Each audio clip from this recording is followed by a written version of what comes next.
in the last Nintendo Direct, at the very end, dropped another Breath of the Wild sequel teaser. And this time we finally got not just a name drop, but a date. It was a very good day to be a Zelda fan. Now I want to talk about why I think The Legend of Zelda Tears of the Kingdom is going to be the best Zelda game that we've ever had.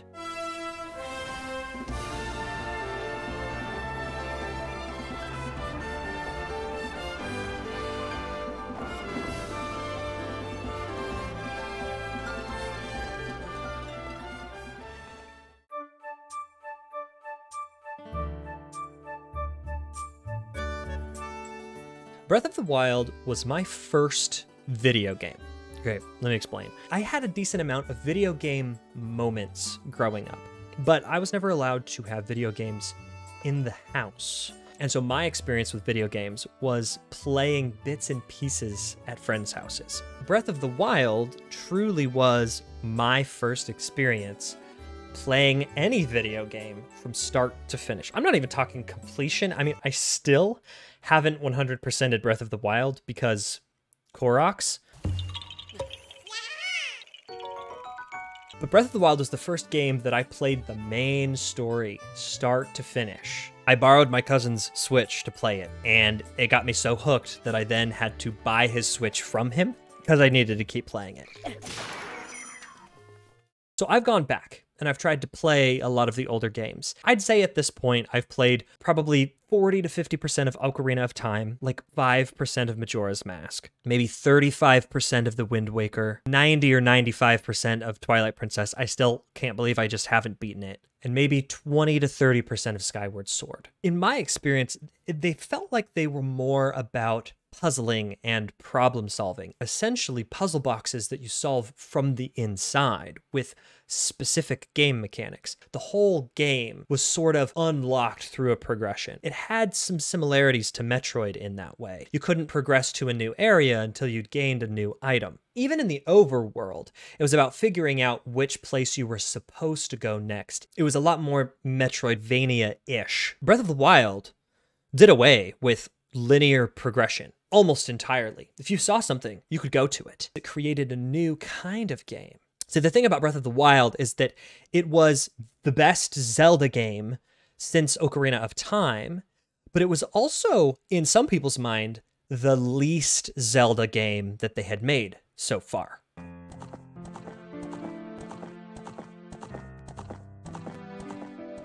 Every Zelda game up until Breath of the Wild had sort of the curse of being compared to Ocarina of Time. Ocarina of Time came first, did everything best, and so it was the Star Child. Majora's Mask reuses the assets from Ocarina of Time, has the same soul, the same charm, but is mechanically fundamentally very different. Wind Waker comes out. It's beautiful and wondrous and adventurous, but this open ocean idea is very limited by hardware, and it's very lighthearted and almost too cartoony for a lot of people. Twilight Princess comes out. It's very, very dark, very, very mysterious, less open world, very kind of hamster hallway, but a very, very robust, wonderful, intriguing world. Probably the most Zelda since Ocarina of Time. Skyward Sword comes out, and it's a little flip-floppy in its success.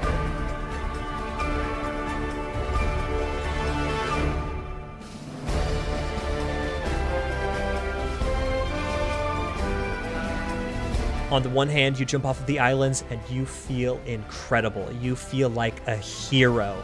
Soaring through the skies is incredible. And then you fall down one of a very limited number of ways to get out, and you go through a loading screen, and then you fall into a hamster maze. The Breath of the Wild was a new kind of Zelda game.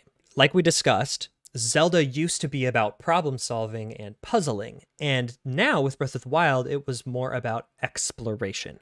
But it wasn't just that the Zelda formula was changed and forced into an open world design. See, Breath of the Wild did a lot of things very differently than the typical open world games of the time.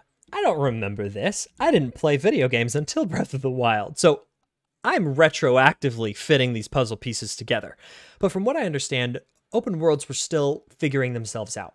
Playing a lot of Skyrim, there's almost nothing to do in between the cities and towns and dungeons. Like, the overworld is cool, but once you've run through it once, you never want to run through it again. There's not enough interesting or rewarding. But with Breath of the Wild, I almost avoided fast traveling half the time because it was so fun to run through the world. Not only could you walk and run and ride, but you could also climb and you could also glide and eventually even fly, kind of. Traveling the world was half the fun of the game. Quests were no longer objectives in and of themselves, but quests were simply a reason to experience a portion of the map. No longer was the open world just sort of a filler thing to do in between the more interesting parts of the game. It was the point of the game. Universal climbing mechanics and hang gliders are expected normal parts of every AAA open world game now. Breath of the Wild fundamentally changed the formula. It revolutionized what people were doing at the time.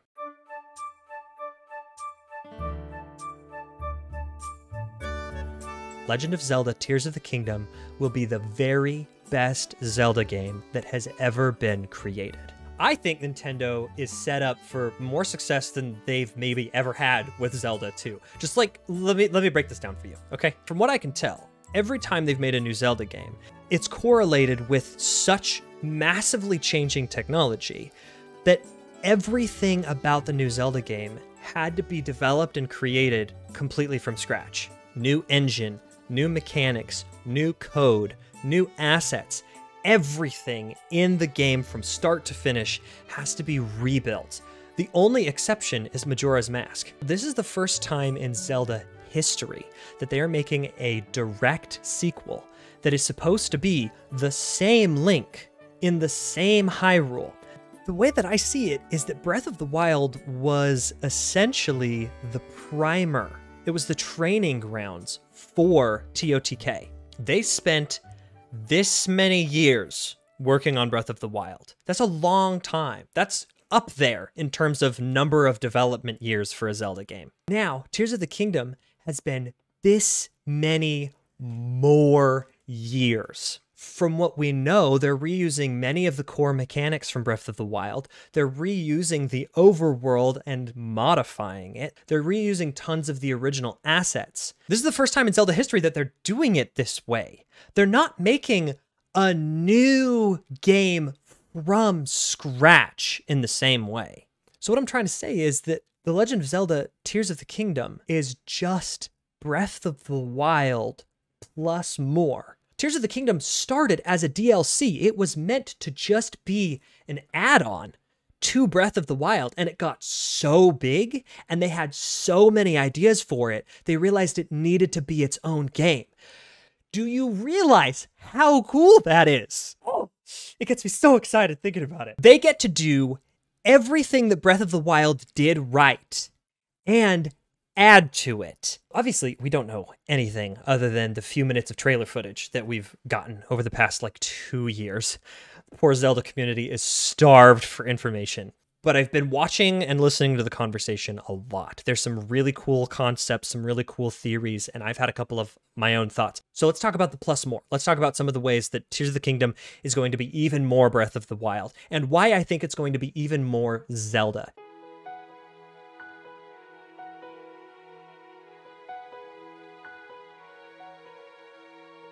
Never having been a video game developer and being an outsider from Nintendo, I'm looking in, and it really seems like Nintendo is listening. There's been a lot of things that I don't think the community was necessarily completely expecting that Nintendo has done very right from a listening to the community and giving them what they want sort of perspective. Tears of the Kingdom, we already know, is reusing the original Hyrule from Breath of the Wild.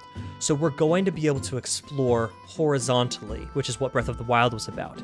But now, with the addition of the Sky Islands, which we know are there from the teasers, we now get to explore the skies. Now there's vertical exploration. But not only do we get to explore in the skies above, but there's a lot of theories about exploring the caverns below. Not only in reference to the first teaser, which showed a ton of cavern exploration with Zelda and Link, but also in this most recent teaser, a few Zelda analysts have noticed that there's a full-blown cave entrance where there didn't used to be. So how much of Hyrule is modified and how many caverns are underneath?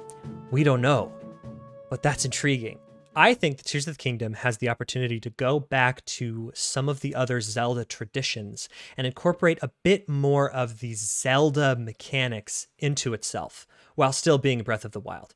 Everyone pretty much universally praised Breath of the Wild, but there were a few kind of consistent nitpicks or complaints or comparisons to the older games. A lack of variety in the bosses, them all being extremely similar. A lack of variety in the temples and dungeons, and quite frankly, just kind of a lack of temples and dungeons in general. The shrines were puzzles for sure, but they lacked the intricacy of the linear Metroidvania item progression and the detailed mechanic problem solving that the earlier Zelda dungeons and temples had. I think that Breath of the Wild's exploration was incredible. And I think if Tears of the Kingdom makes enough new stuff, exploration is still going to be key. But my theory is, in order to make this game as satisfying to the players as the new one, is they have to assume that most people playing Tears of the Kingdom have already played Breath of the Wild. It's not going to be as intriguing to explore Hyrule as it was the first time. Quite frankly, I just don't see Tears of the Kingdom being quite as exploratory. Even if they make a massive cave system underneath, and even if they make way more sky islands and way more land above in the air than we've seen in the teasers so far, that's still fairly limited number of land masses to explore. I think that the new terrain, scattered sky islands, and caverns lend themselves to the more traditional ways of playing Zelda, more linear item-based progression. See, if you have cave systems, you can't just necessarily find your way around to the place that you want to go like you could in the overworld. There's going to be, it by definition is a hamster maze. And so it can be handcrafted by the developers to demand a certain progression and a certain amount of problem solving and a certain amount of item collection. In the same way in the Sky Islands, if the islands are made of the same sort of smooth stone surface as in the shrines from Breath of the Wild, and therefore Link cannot climb them, then all of a sudden traversing the lands in the sky is more difficult. It requires more ingenuity and problem solving from the player. And that's kind of exciting because it means that while you can still have the exploration and the mystery and the intrigue of Breath of the Wild, maybe a little bit more linear, restricted exploration can also happen. Maybe both the caverns and the sky can feel a bit more like those temples and those close quarters that players were missing in Breath of the Wild. I think the caverns and the Sky Islands are the perfect answer to pacing the game. You can modify parts of Hyrule. You can add more parts to it. You can include new things to explore, and you can change the landscape enough that it feels familiar yet different. So we're still inclined to explore the whole thing if we've already explored it. But then you have sky islands and caverns that by their very nature restrict the movement of the player, require more problem solving and more ingenuity, and less beating your head against the wall until you get up Death Mountain. Another of my reasons why I think Tears of the Kingdom is going to be the best Zelda game and the most Zelda of the Zelda games is because of the way that they're able to incorporate Zelda visuals. And obviously, Breath of the Wild was deeply influenced by its predecessors, but it also was its own new thing, and they were focused on building Breath of the Wild mechanics. But if you look at the teasers and you look at the visuals of what's going on in Tears of the Kingdom, it's unique, it's its own thing. But there are so many visual and aesthetic references and callbacks to previous games, especially Skyward Sword and Twilight Princess. Aesthetically speaking, Tears of the Kingdom feels more like Zelda than Breath of the Wild did, in a good way.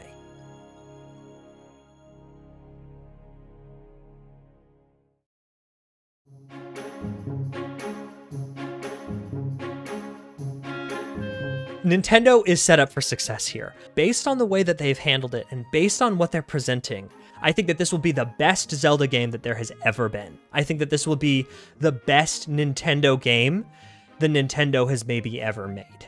Don't overhype it, Jonah. Don't get overeager. Don't set up your expectations poorly. Be realistic with me for a second, okay?